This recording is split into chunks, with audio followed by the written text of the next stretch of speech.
ايش هذا يا عالم؟ يا محمد فين في مطعم زي كذا في جدة؟ ابشر، عند الحل، تعال معي. صاحب هذا المطعم جرب اللحوم المدخنة في العالم كله وبعد كذا فتح هذا المطعم. ايش السبب يا محمد؟ تقييمه 4.8. تعالوا نشوف ايش السبب. التقييم ده حقيقي؟ تعالى وجرب بنفسك، احنا عندنا الخدمة خدمة فندقية. يلا بينا. يا محمد التحضير والطبخ قدام عينك. جاهزين؟ بسم الله. انت ايش سويت قبل شوية؟ سخنتها بس. ايش نوع اللحمة يا شيف؟ اجود انواع اللحم الاسترالي. هو هذه انتوا كم ساعة بتطبخونها؟ هذه نطبخها 12 ساعة. شوية بهارات، شوية بهارات الكاجون وبالهنا، شوية عسل، شوية بهارات كاجون زيادة وبالهنا. جربها قبل ما تصور. بسم الله.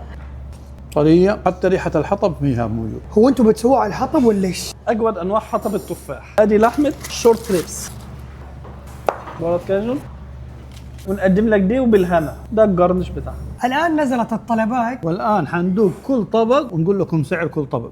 هذا صحن البريسكت، الطبق يا ابويا سعره 115 ريال. هذه الشورت ريبس أحلى حتة. سعره ب 175 ريال. تحطها على التوست.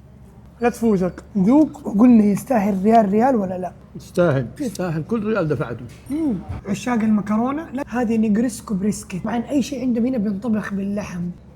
65 ريال. سلطه الكنوه هذه المعشوقه للبنات، حتى اللي مسوي دايت طبق صحي. هذا الجرافيتي برجر ب 55 ريال، والله رهيب بالعافيه. حجم اللحمه مره كبير بالنسبه للكواليتي، سعر مناسب. هذا الطبق الميكس عنده خدود البقر بريسكت وكتف غنم، حتى السمبوسه بريسكت. صحيح. اذا انت من حي النسيم وباقي ما جيت هذا المطعم، بالله عليك وش تنتظر؟ هذا ايش يا ابويا؟ هذا فطور، وهذا اللي يميزهم، عندهم فطور غير الغداء. جامعة الملك عبد العزيز، يعني بتقدر تيجي تتغدى وتفطر هنا. حي النسيم بجدة. مجرد تكتب عندك اوفر ميت على طول حتوصل لهم.